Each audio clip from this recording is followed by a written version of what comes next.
आप सभी स्टूडेंट का मैं राकेश मेहरा जी के क्लासेस के यूट्यूब चैनल पर हार्दिक स्वागत करता हूं।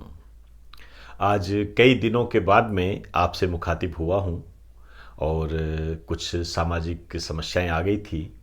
आप उनको घरेलू समस्याएं भी कह सकते हो। उसके कारण मुझे कुछ यात्राएं करनी पड़ी और यात्राओं के कारण ये वीडियो अपलोड करने में कुछ प्रॉब्लम्स आई। अब निरंतर हम उसी दिशा में काम करेंगे और आपकी जो भी समस्याएं हैं सभी का निवारण एक नए तरीके से करने का प्रयास करेंगे। तो आज इस चैनल पर मैं राजस्थान पटवार से संबंधित कुछ बातें लेकर आया हूं और राजस्थान पटवार में हम जो राजस्थान का करंट टॉपिक है वो कर रहे हैं। जनरल जी के तो हम ऐप के माध्यम से आपको पेड कोर्सेज के तहत उपलब्ध करवाते हैं, लेकिन यहाँ मैं राजस्थान करंट पर कुछ नई बातें करने जा रहा हूँ। उस नई बातों को करने से पहले मैं आपको ये कहना चाहूँगा कि आप मेरे इस लेक्चर को प्रत्येक स्टूडेंट तक शेयर करें। इस प्रकार की उम्मीद मैं आपसे करता हूँ और डिस्क्रिप्शन में कुछ लिंक दिए गए हैं जो कि ऑनलाइन स्टडी मटेरियल को खरीदने से संबंधित ऐप का लिंक है और इसके अलावा टेलीग्राम का लिंक है। इन्हें आप बखूबी अपलोड कर लें। इस चैनल पर मैं भंवरलाल मेघवाल के निधन पर चर्चा करूंगा। इसके अलावा कुछ और बातें भी हैं। शुरू करने से पहले मैं एक कोरोना अपडेट पर आपको बताना चाहूँगा। कोरोना अपडेट अभी आप देख रहे हो, कुछ मेरे मन में बातें आ रही है, आपके मन में भी बातें आ रही होगी। ये बहुत अच्छा चैनल होता है एक दूसरे से ये बातें शेयर करने का। उसी के तहत जैसे मैंने आज का न्यूज़पेपर पढ़ा तो ये बात लिखी हुई मिली कि शादी में यदि 100 से अधिक लोग आए तो 25,000 रुपये जुर्माना लगेगा। पहले ये 10,000 रुपये था। इतने लोग नहीं जा सकते, इतने लोग आ सकते हैं। और जो छठ पूजा के संबंध में भी कुछ गाइडलाइन जारी की गई। इससे पहले दिवाली के संबंध में कुछ गाइडलाइन जारी की गई। तो कोरोना के मामले बढ़ रहे हैं, आप ये अखबारों में भी पढ़ रहे होंगे और बखूबी आप जानते भी होंगे। मैं मामलों पर नहीं जा रहा हूं, मैं इस समस्या के चित्रण पर जा रहा हूं। आपने न्यूज़ में ये बात कहीं नहीं पढ़ी कि चुनावों के कारण कोरोना के मामले बढ़े। आपने कहीं नहीं पढ़ी। मेरा एक क्वेश्चन है छोटा सा और मेरी जिज्ञासा भी है ये। आप लोग चाहो तो मुझे इसका कमेंट बॉक्स में जवाब दे सकते हो। क्या चुनावों के कारण कोरोना के मामले नहीं बढ़े? जो रैलियां निकाली गई थी, बिहार चुनाव हुए थे, नगर पालिका नगर निगम के भी चुनाव हुए थे, क्या उनसे कोरोना नहीं बढ़ सकता? जबकि मैंने न्यूज़पेपर में एक लाइन भी नहीं पढ़ी उसके बारे में। हम तो यही पढ़ रहे हैं कि दिवाली के बाद लोगों ने सोशल डिस्टेंसिंग का पालन नहीं किया, उस कारण से कोरोना के मामले तेजी से बढ़े। और कुछ तो ये भी कह रहे हैं सर्दियों में कोरोना के मामले बढ़े। लेकिन अभी मैं न्यूज़पेपर में पढ़ रहा था तो उसमें देखा कि उन राज्यों में कोरोना संक्रमण कम है जहां पर ज़्यादा सर्दी है, और जहां पर कम सर्दी है वहां पर संक्रमण के मामले ज़्यादा है। तो ये कुछ बातें हैं जो हमें बेमतलब का साइंटिस्ट बना देती है। रियल में हम इस बीमारी के बारे में अभी तक जान नहीं पाए हैं, क्या है, कैसे है। हम ये भी कह सकते हैं एक साधारण जुकाम है जिसके बारे में बहुत हो हल्ला किया जा रहा है, या हम ये कह सकते हैं कि हम इसके बारे में ना समझ हैं, जो हम इसको अभी तक समझ नहीं पाए हैं।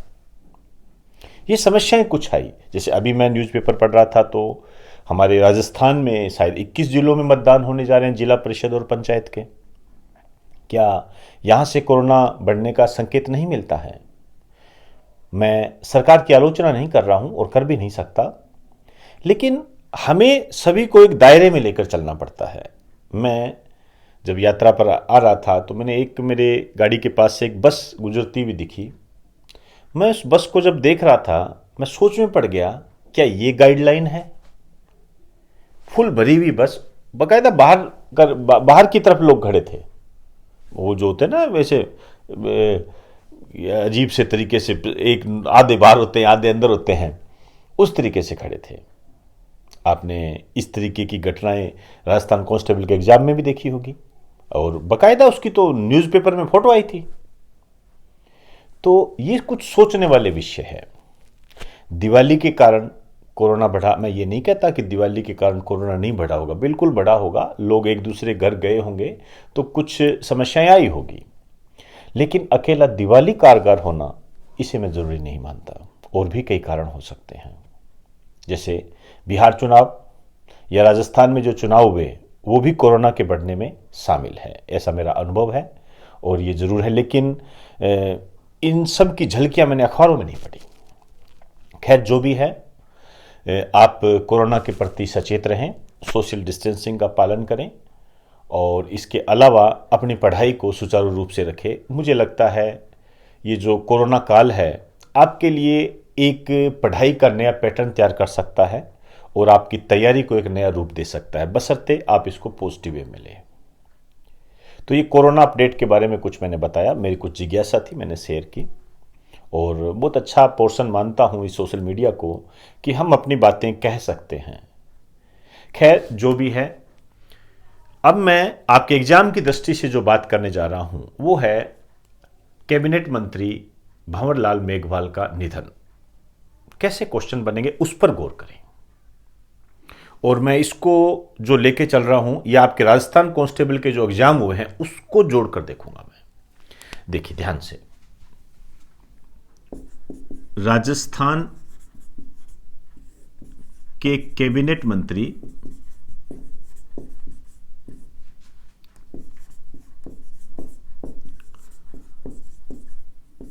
भंवरलाल मेघवाल का निधन,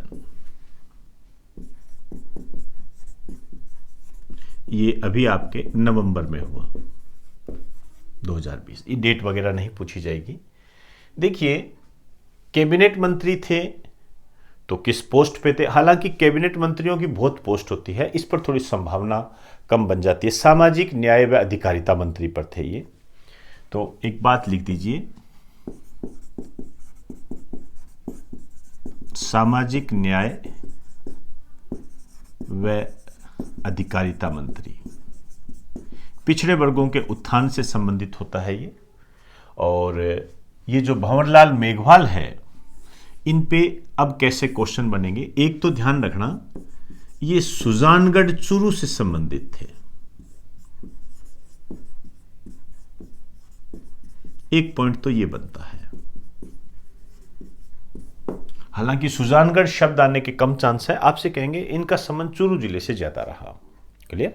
जैसे हम कहें जो मुख्यमंत्री अशोक गहलोत है उनका सरदार शहर, तो इस तरीके से इनका संबंध सुजानगढ़ चूरू से रहा। ये एक अच्छा क्वेश्चन बनता है।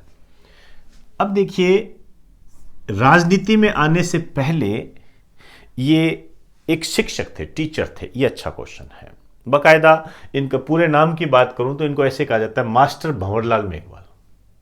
मास्टर थे ये, टीचर थे ये, शिक्षक थे ये ध्यान रखना। एक लाइन लिखिए, ये राजनीति में आने से पहले शिक्षक थे। ये एक अच्छा क्वेश्चन है। जिस तरीके से राजस्थान में क्वेश्चंस बनते हैं उनका आधार यही है। आपसे ऐसे बनता है कि भंवरलाल मेघवाल राजनीति में आने से किस क्षेत्र से बिलोंग करते थे, तो राजनीति में आने से पहले ये शिक्षा के क्षेत्र से बिलोंग करते थे। अब कुछ बातें हैं आंकड़ों के रूप में आपने ध्यान रखनी है। 1977 से राजनीति की शुरुआत की।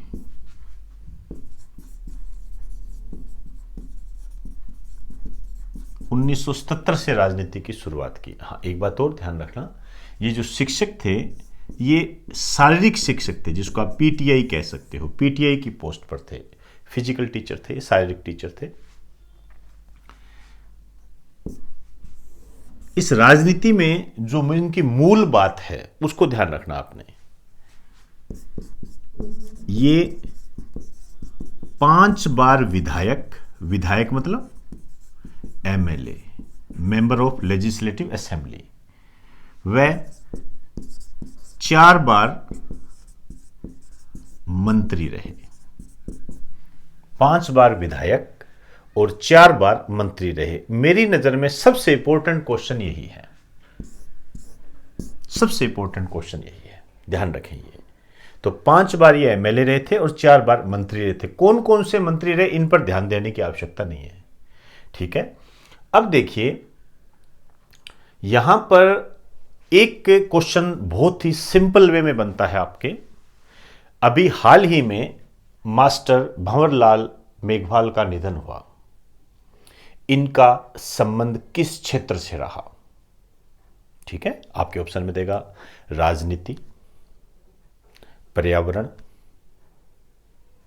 वैज्ञानिक, इस तरीके से, या पेंटिंग, जो भी एक्सेट्रा, उसके बनाने का अपना एक तरीका है।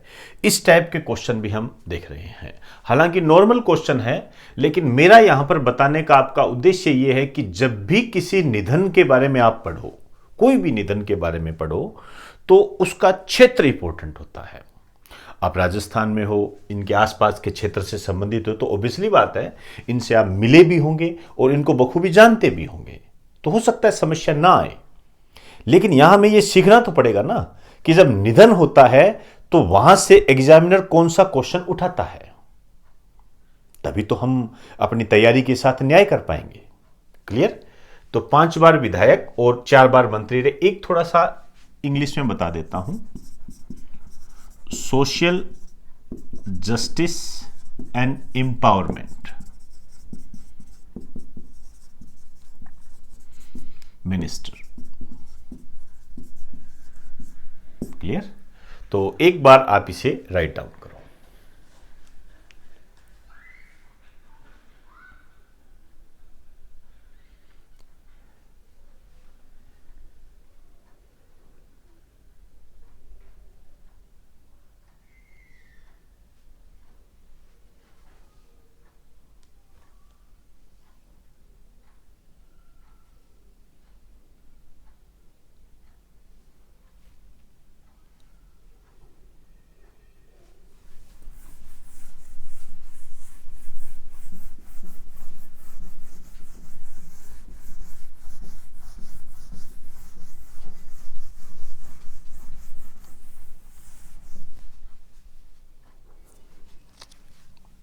नेक्स्ट मेरा पॉइंट है पुरुष नसबंदी दिवस। पुरुष नसबंदी दिवस ये अभी हाल फिलहाल काफी चर्चा में रहा था, और वैसे ये हर महीने चर्चा में भी रहता है। ये होता है प्रत्येक महीने का तीसरा बुधवार। अब नसबंदी के बारे में आप जानते ही हो, कोई बड़ी बात नहीं है। पुरुष नसबंदी, महिला नसबंदी भी होती है। देखिए वास्तव में ये जो पुरुष नसबंदी है इसको कहते क्या है, मैं थोड़ा साइंस से जोड़कर बताता हूं आपको। यहां से क्वेश्चन उठता है वेसेक्टोमी।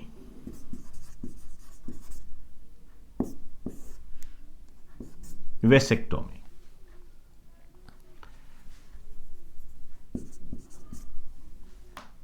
ये क्या होती है? ये पुरुष नसबंदी होती है। और महिला नसबंदी जो होती है ये ट्यूबेक्टोमी होती है। दोनों बातें आपने ध्यान में रखनी है। क्लियर? पुरुष नसबंदी को वेसेक्टोमी कहते हैं, और मैं महिला नसबंदी जो होती है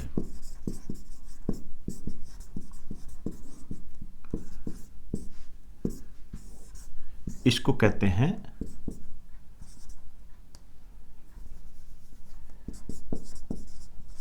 ट्यूबेक्टोमी। ये दो शब्द आपने ध्यान में रखने हैं। आगामी जो साइंस बोलता है वो ये बोलता है वेसेक्टोमी में क्या होता है। क्या होता है वेसेक्टोमी में? देखिए एक वास्ट डिफरेंस होता है। जो बच्चे साइंस पढ़ चुके हैं, ऑनलाइन स्टडी मटेरियल में भी आपको मैंने करवा चुका हूं और ऑफलाइन में भी करवा चुका हूं। एक वास्ट डिफरेंस होता है। पुरुष के जो वृषण होते हैं और जो आप ये कह सकते हो जो ग्रंथियां होती है, उनके बीच में एक ट्यूब पाई जाती है, उसको हम वेसेक्टोमी वास्ट डिफरेंस बोलते हैं। उस वास्ट डिफरेंस को काट कर बांध दिया जाता है। तो पुरुष नसबंदी में क्या होता है?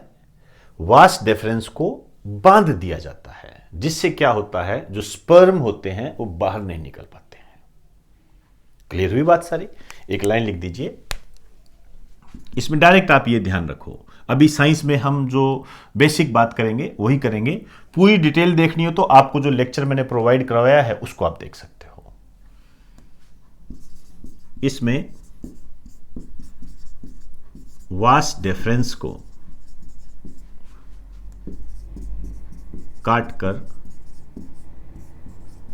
बांध दिया जाता है, यह ध्यान रखना।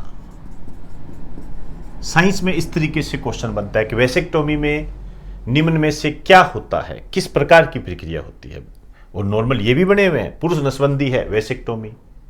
इसी तरीके से जो ट्यूबिक्टोमी होती है, हो सकता है वास डिफरेंस आपसे मिस हो गया हो, लेकिन यहां जो मैं शब्द इस्तेमाल कर रहा हूं फेलोपियन नलिका, इसको तो अच्छे तरीके से जानते हो, क्योंकि एक साइंस में एक बहुत अच्छा सदाबहार क्वेश्चन होता है कि निषेचन की प्रक्रिया कहां होती है, फेलोपियन नलिका में, हम पढ़ते ही हैं ये।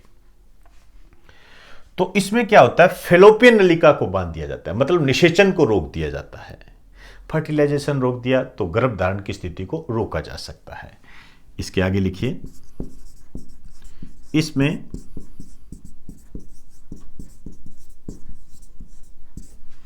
फेलोपियन नलिका को बांध दिया जाता है।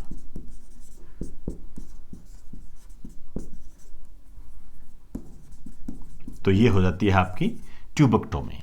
फेलोपियन नलिका के बारे में जो सदाबहार क्वेश्चन है, हालांकि आप जानते हो, यहां बताना जरूरी समझूंगा मैं।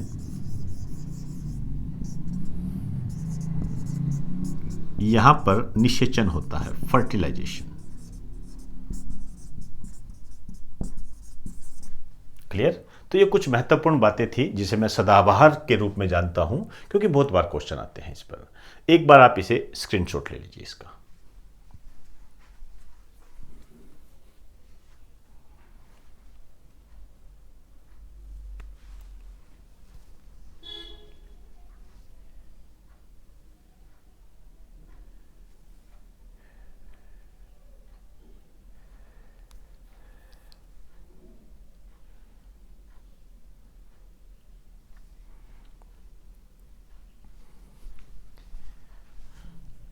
तो दोस्तों, आज हमने भंवरलाल मेघवाल के निधन पर चर्चा की।